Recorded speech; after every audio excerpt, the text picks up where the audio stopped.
안녕하세요. 오웅탁입니다. 이번에 24장이죠. 24장은 우를 처단하는 내용입니다. 유호씨가 이와 같이 경계하여 말라고는 지금까지가 그 유호씨가 우에게 타 이름에서 얘기했던 그 내용입니다. 좀 길었죠. 제법을 폐지하고 부도로 복귀할 것을 권하였다. 이제 요가 이 잘못된 길로 걸어간 것이다. 그러니까 너는 그렇게 가지 말고 이제 부도로 돌아와라. 이렇게 얘기를 한 것이죠. 그러니까 우가 완강히 거절하며 오히려 위력으로 업신여기며 무리를 이끌고 요시를 공격하기를 수차례 했으나 결국 모산 전투에서 죽었다.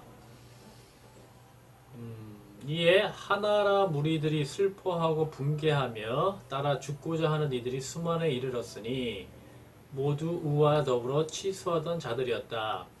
그러니까 우가 치수했던 건 여러 사적이 나오잖아요. 그것도 부도지에서 꽃같이 나오는 걸 봐서 그거는 맞는 얘기고, 그리고 저기 이 부도지를 무슨 역사책이 아닌 것처럼 저기 생각하는 건 그거는 절대 오산이다. 앞에 부분을 봐가지고 그걸 인류 창세라고 생각하는데 그건 인류 창세가 아니다. 그거는 문명의 창세이다. 문명의 창세. 이게 사람이라는 것이 그냥 이 형상만 사람이라고 사람이 아니다 이거죠. 그 앞에 있는 인조라는 게 12인조라고 돼 있잖아요. 12인조. 12인조. 12명의 그 조상. 인류의 조상, 그거를 인류 창세라 그러는데 그건 인류 창세가 아니다. 문명화된 인간, 진정한 인간, 그러한 인간의 시조가 그때 생겼다라는 얘기지 인류가 그때 생겼다는 얘기가 아닙니다. 마찬가지로 그 부도지를 아브라함이 베꼈거든요. 아브라함이 베꼈는데 거기서 말하는 아담과 이브도 이러한 의미다. 저는 그렇게 봅니다. 부도지에서 말한 인간 12인조라는 거는 문명인을 말하는 거는 확실하다고 저는 생각을 하고요. 창세기에서 아브라함이 말한 거는 뭐 인류의 그 최초의 인류 그거를 말하는 것일 수도 있습니다. 뭐 그 사람은 그걸 뭐 여러 가지로 변형을 시켰기 때문에 그건 그렇게 할 수는 있겠죠. 다음에요. 우의 아들 게가 대군을 이끌고 유호시의 읍으로 진격하니 유호시의 군대는 불과 수천이었으나 하나라 군대는 전투마다 져서 전공이 없으므로 게가 드디어 두려워 군대를 물리고 다시는 거병하지 않으니 그 무리들이 격앙되었다. 이 격앙되고 막 그 우가 죽으니까 뭐 따라 슬퍼하고 붕괴해가지고 따라 죽고자 하는 사람이 뭐 수만에 이르렀다. 이런 것이 어떤 양인들, 이건 지금 양인들이거든요. 중국인들, 소양인들이기 때문에 뭐 그런 거를 나타내는 것일 수도 있고요. 원래 그 소양인들, 중국인들이 지금도 시끄럽잖아요. 예, 그런 거 마찬가지입니다. 시끄럽다는 거는 말에 억양이 있다는 거고요. 억양이 있다는 거는 공격적으로 얘기를 한다는 겁니다. 영어에서 그 악센트가 있는 것도, 그 다음에 얼굴에서 막 그 표정으로 막 하고, 그냥 어깨 들썩이고, 손으로 막 이렇게 하는 거, 그런 게 다 양이에요. 표현을 좀 더 공격적으로 하려고 하다 보니까 그런 게 나오는 겁니다. 악센트가 나오는 거고, 강세가 나오는 거고, 중국어에서 이 악센트가 그 성조 아닙니까? 그 성조를 말하다 보니까 그게 시끄러워지는 거예요. 우리 말이 다른 사람이 그 외국인들이 들으면은 웅얼웅얼 거린다 그러거든요. 그 이유가 뭐냐면 우리 말은 자음과 모음이 비슷해요. 비슷하기 때문에 자음이 치고 나가려면 음이 땡기려면 자음이 나가고 이렇게 되는 거예요. 웅얼 이렇게 되는 거예요. 확 안 튄다는 얘기죠. 이게 양쪽으로 탁탁탁탁 나가질 않는다는 얘기예요. 나가려고 왜 그러냐면 영어 같은 경우에는 자음과 모음이 차이가 엄청 나잖아요. 모음이 아예요 밖에 없잖아요. 자음은 21개인가요? 모르겠네요. 이 차이가 엄청 나잖아요. 자음이라는 건 양이에요. 모음이라는 건 음이고요. 예?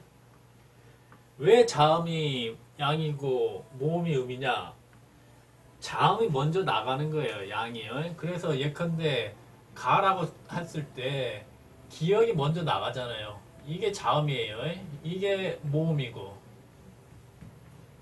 그래서 먼저 나가는 거, 양쪽으로 먼저 나가잖아요. 나가고 이게 그래서 이게 양인 거고 이게 음인 거예요. 그러니까 먼저 나가잖아요. 이걸 생이라고 합니다. 생. 그리고 이것이 음이 붙음으로써 이게 딱 발음이 되는 거거든요. 그래서 이게 성. 그래서 생성이란 단어가 나온 건데요. 이거 하나만 발음은 안 돼요. 자음만 하나만. 기억만. 이게 기억 하나만 발음이 되나요? 안 되죠. 이게 독양이거든요. 독양. 그러니까 이게 그 음량이 더해져야 이 자연계에서 안정적으로 유지할 수가 있는 거예요. 이게 하나만 있으면 이게 발음이 잘 되지도 않을 뿐더러 안정적이질 않죠. 그래서 자음이 왜 양이 되고 모음이 왜 음이 되는가는 이렇게 보시면 됩니다.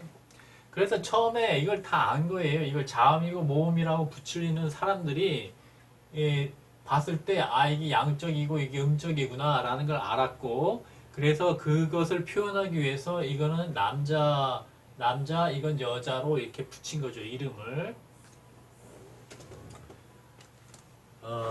이때 유호씨가 하나라 주민들의 어리석음을 보고 이른 시일 안에 이들을 되돌릴 수 없음을 아시고 서남 쪽의 제족들을 교육하시려고 무리를 이끌고 가시니 원래 있던 읍은 자연적으로 없어졌다. 예, 그렇게 됐고요. 이제 우가 죽었다는 거고, 죽었어도 뭐 하나라가 망한 거잖아요. 그럼 뭐 은나라, 주나라 이제 계속 중국에서는 이제 대세는 이미 기울어진 거죠. 25장을 하겠습니다. 이렇게 천산의 남쪽인 태원 지역은 뒤숭숭하고 시끄러워 주인이 없는 듯 하였다. 태원이 남쪽이니까 이게 요하고요. 이 부분 중원입니다. 이 중국당을 태원이라고 한 거고요. 소위 왕이란 사람은 장님이고 주민들은 소경이라 암흑이 중첩하니 강자가 위에 있고 약자가 아래에 있게 된다. 이게 신분제죠. 계급제고요. 위아래 수직적인 사고, 양인들의 그 사회입니다. 왕이 제후에게 봉토를 나눠주는 풍조와 주민들을 제압하는 폐단이 만연하여 고질병이 되니 드디어 서로 침탈하고 생명을 죽여서 세상에 하나도 이익되는 것이 없었다. 뭐 이게 양인의 사회의 병폐에 대해서 얘기를 하는 것이 되겠죠. 이런 이유로 하나라와 은나라는 모두 그 법 때문에 망한 것이나 그들은 그 이유를 끝내 알지 못하였으니 그 이유는 스스로 부도를 끊고 진리의 도를 듣지 않은 때문이었다. 유호씨는 그 무리를 이끌고 월식 성생의 땅으로 들어갔으니 백소씨와 흑소씨의 고향이었다. 지금 원래 제가 생각할 때는 여기에 유호씨가 있다가 이게 서남 이쪽으로 내려갔다는 걸로 지금 여기서는 말하고 있는데요. 여기가 이제 백소씨, 여기가 흑소씨 있는 걸로 해가지고요.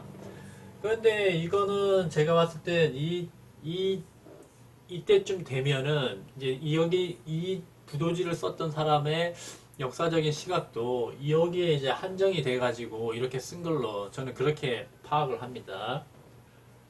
양소 씨의 후예들은 새 집을 짓는 풍습을 잃지 않고 고층탑과 층대를 많이 만들었으나 천부의 본음을 망실하여 탑을 만드는 유래를 자각하지 못했으므로 도를 다르게 와전시켜 서로 시기하며 싸우는 것을 일로 삼았다. 여기에서 이제 백소와 흑소, 이 소라는 것이 고층탑 요거를 말한다는 걸 여기 정확하게 썼거든요.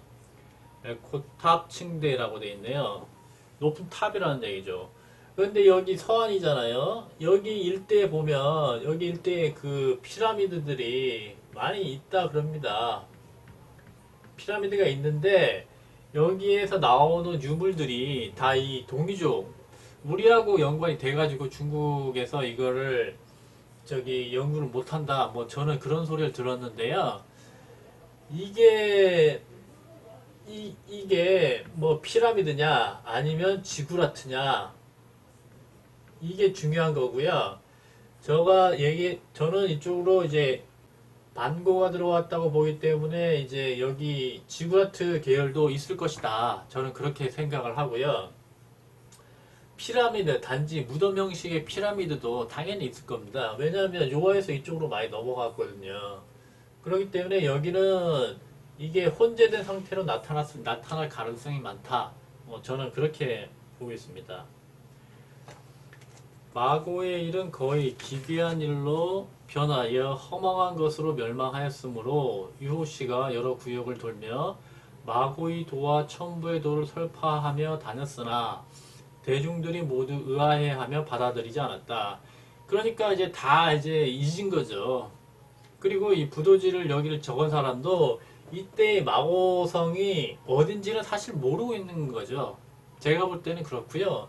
이 시각이 요 안으로 좁아져 있는 상태입니다. 이 부도지를 쓴 사람도요. 제가 볼 때는 그렇고, 그러나 오직 옛일을 맡아보는 자가 송구해하며 일어나 마지하니 묘시가 근본 이치를 설파하고 전하였다. 이게 이 옛일을 맡아보는 자가 전고자라고 이 표현이 됐거든요. 쉽게 얘기하면 사관이죠, 사관. 그 이체 부도지를 지었다고 하는 그 박재상 그분도 이제 보문관의 태학사 출신이라고 했잖아요. 그런 보문관의 태학사 같은 그런 똑같은 전고자나 태학사나 똑같은 그 직책이죠. 그러니까 저는 이제 아브라함도 마찬가지로 그 백소씨 족속의 전고자다. 만약에 그렇지 않다면 이 부도지를 그렇게 유사하게 베낄 수가 없습니다. 그리고 이 신화가 있잖아요. 신화를 누가 만드느냐? 저는 전고자들이 다 만들었다고 생각을 해요. 그래야 일관성이 있어요. 이 신화 같은 것만 봐도 이 신화가 지금 말로 하면은 교육이죠, 뭐. 교육 같은 거 아닙니까? 이런 것도 다 어떤 이 집권 세력의 의도가 깔려 있는 겁니다. 뭐, 그렇지 않을 수가 없어요. 집권 세력의 의지가 강력하게 이제 투영이 된 게 교육제도고 사회제도고 무슨 그런 것들이라고 당연히 봐야 되는 거고, 그러니까 이 교육이나 뭐 신화나 무슨 사회 제도나 어떠한 것도 다 이제 어떤 사람의 의지가 반영이 된 거기 때문에 그 의지 속에 담겨 있는 그 밑바닥에 담겨 있는 의도 그거를 볼 수 있어야 된다는 얘기죠. 그걸 보지 않고 그냥 가르쳐 준 대로만 배우고 그러면은 그게 세뇌가 되는 거예요.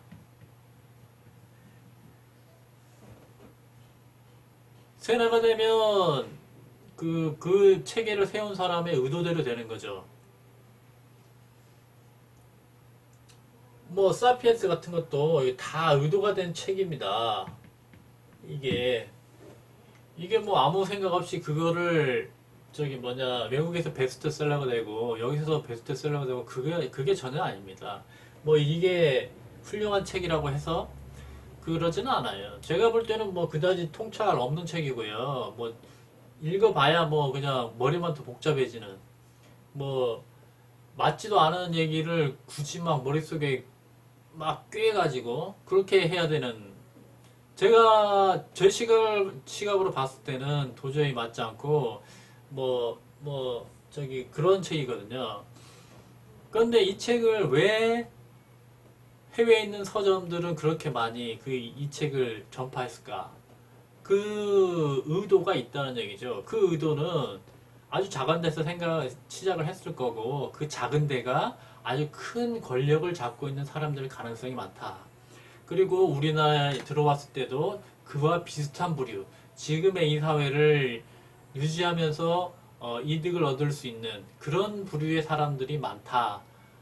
그런 의도가 있는 책이다. 그런데 단지 이 책만 해당되는 것이 아니고 우리 교과과정, 초, 중, 고등학교, 대학교 다 그러한 의도가 있는 그런 책일 수밖에 없고, 그거를 좀 더 세뇌가 아닌 정말로 그거를 자기의 자양분으로 삼기 위해서는 그 속에 있는 저희를 알 수 있는 통찰을 가지고 봐야 되는데, 그 통찰은 계속 얘기했지만 체를 포함하는 학문을 자기 스스로가 깨쳐가지고 그 속에서 식견을 얻지 않는 이상은 배우기가 힘들다. 예, 저는 그렇게 생각을 합니다. 그럼 여기서 25장 마치겠습니다. 감사합니다.